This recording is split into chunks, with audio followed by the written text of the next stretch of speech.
Hi, my name is Spencer, and welcome to my Kaizen Life inspired by you, where we talk about life, mindfulness, adventure, and all things done by ordinary people like you and me in the most epic way.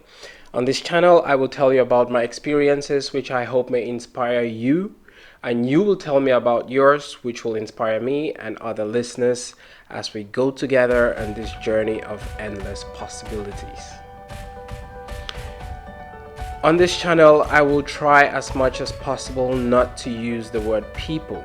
People as in they are doing this, I am doing this, I am better or worse, they are better or worse. The focus here is on you, on me, my stories, your stories, and how these stories changed me. Down the line, I'll have some of my friends and people who inspire me come on and we just talk about all the good stuff and some of the bad stuff too, because we need both to be awesome. Today's title is simple: Stop Making Excuses. This is really just for myself, as I have put off making this podcast for far too long. So many years indeed, and today I stopped making excuses and I am going to start telling you my story.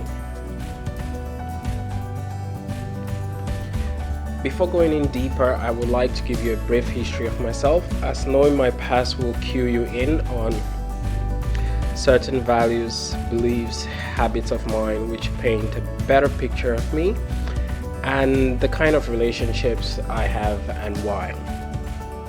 Born and raised in Cameroon with a mostly wonderful childhood, very much shielded from the real pains of the world. I was raised by a tribe, literally. Everyone took turns with me, making sure I was protected, cared for, nourished. If I lacked anything at all I needed to do was ask and it would be given to me. My parents were very much present in my life and have always been. My understanding of love and protection was fortified by the presence of my elder cousins, mostly women who till today, should I require it, will stretch out their hands and pull me out of any trouble I get myself into. So, my life in the bubble continues. I go to boarding school, an all-boys one, and one of the top 5 schools in the country at this time. And what ensures next is 6 years of ecstatic joy and soul-sucking sorrow. I learned to live on my own as a part of a community, and at the same time, I find what works for me as an individual and what doesn't. 2 things happen here. I learn what I think I am good at, and secondly, how well I can hide my pain, because here, showing any sign of weakness was a death sentence. Bullying was commonplace at the time and sort of a rite of passage for the senior boys, so I had to be creative. Learn how to associate myself with others and groups where I will not be touched, and put on a brave face most of the time. What many people didn't know was how much I cried in the first 3 years. There was no comfort. The pain had to be endured. Up until recently, I have had to carry this pain around my adult life, and I'll lay this out in another episode. It hurt the most when everyone had to be punished for one person's action. It was brutal, so I will spare you the details. I was usually the smallest in class, the one who couldn't play with the taller boys because I just wasn't strong enough. This frustrated me a lot, and I was made to believe I was not enough. Imagine growing up being the star boy of the family, the one everyone loved, and then you are thrust into this place where everyone was competing every single time for everything. This was the mindset. Someone had to be better than you at something. You had to find your own thing, sharpen yourself at that. You were either a lion or a gazelle. That meant you'd be eaten or you learn how to run. In my first year, I woke up from bed running. I'd run to the shower, run back to dress up and put on my uniforms, then run again to do my morning chores, then run to the chapel, catch my breath in prayer, then run back to the dorm, run to have breakfast, run to the assembly line, run to class. All of this is happening in the first 1.5 hour of my morning. If I was late for any one thing, I'll be late for the others. It was a domino effect. And at each domino stood a towering and commanding senior boy. They would sharpen me with belts, batons, slaps. But I had no time to feel the pain. I just had to keep running because that's just what it was. I'll deal with this later, is what I kept on telling myself. Later for me meant 10 p.m. when the lights went out. It was dark and no one would see me vulnerable. It was time to fall asleep. I'll curl myself under my blanket, go through all the running events of the day like a film, and then I would silently cry myself to sleep. Then I'll dream of waking up earlier, making it to the shower before the seniors came. I'd have enough time to take a pee, come back and shower. So I'll go for it. I'd stand there peeing, and then I'd notice everything around me is melting and warm and then cold. Then I'd wake up, startled. I'd peed myself in bed. The slow start I was trying to avoid was not going to happen. Now I had the extra task of cleaning up my own mess, take my mattress and blankets outside to dry, then continue running. The loop continues. I remember one time when my mom came to visit me and wasn't happy about something. Maybe because I was a bad student most of the time. I don't quite remember. But she wasn't happy and I burst into tears. This was the one person I didn't expect any grief from. I expected nothing but unconditional love in my mind from this person, and to just not be bothered with anything else. So I cried and I told her I didn't want her to come see me again. She didn't understand. She couldn't. I was going to face this crazy spiky race all by myself. So in all of this, I had to find a way to get through it. Someone heard me sing. They forced me into the school choir. Well, not really. Being very small in stature meant my voice really was nowhere near breaking into that adolescent's deep range. So if they needed anyone with a high pitched voice to sing, I'd be the one. And boy, I could sing.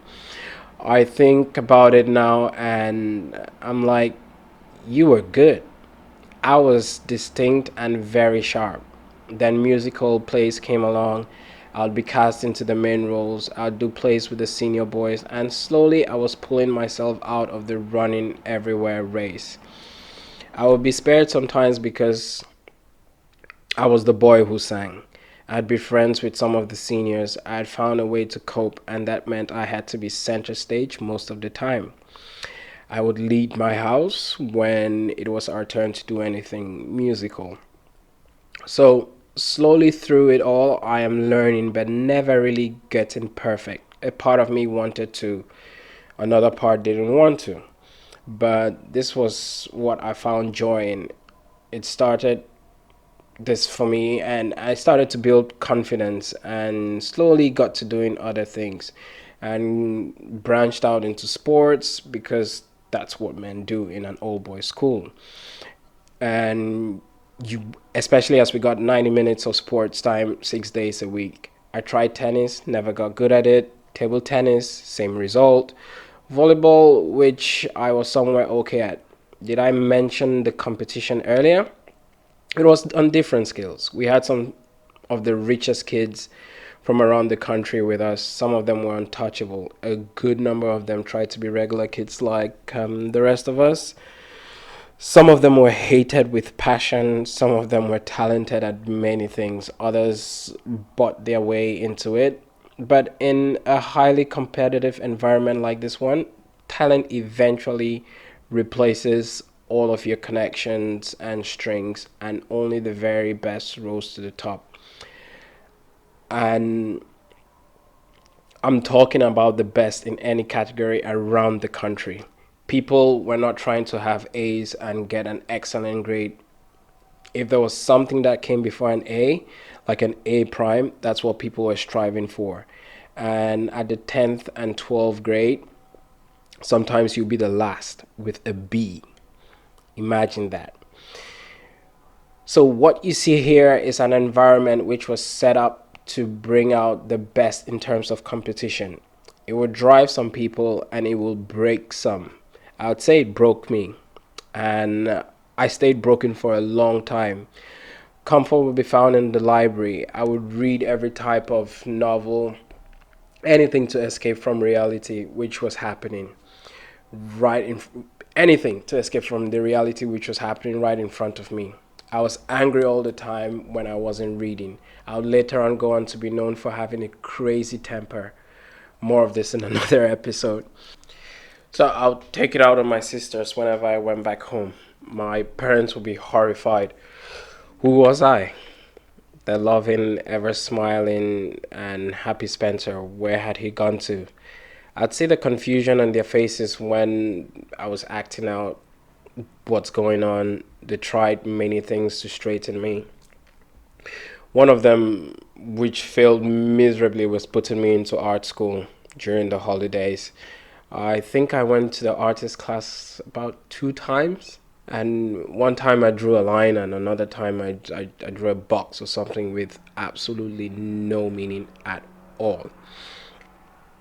What worked, however, was when my dad introduced me to metaphysics, the essence of being, knowing, identity, philosophy, all of that. My interest peaked. I would read books about how the great scientists and all the name-worthy people practiced, how they went about their day, what they took seriously, and then this got paired with video games. I learned more about many things playing video games than I did in actual class.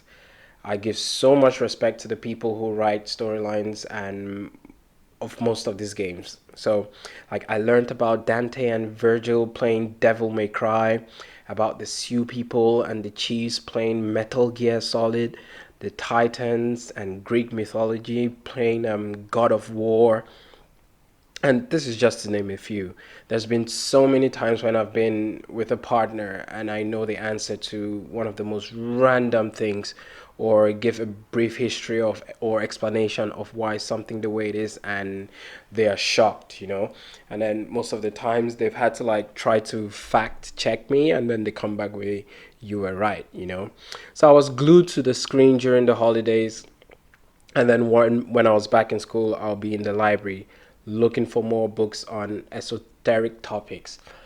But most of all, the one thing that came out of this was that I learned how to meditate. So for the first time in my life, I felt like someone was listening to me. I was listening to me. This was the start of my transformation journey.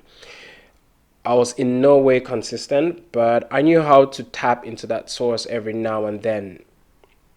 It was my thing. I could return to when I pleased. No one was making me run to it or run away from it.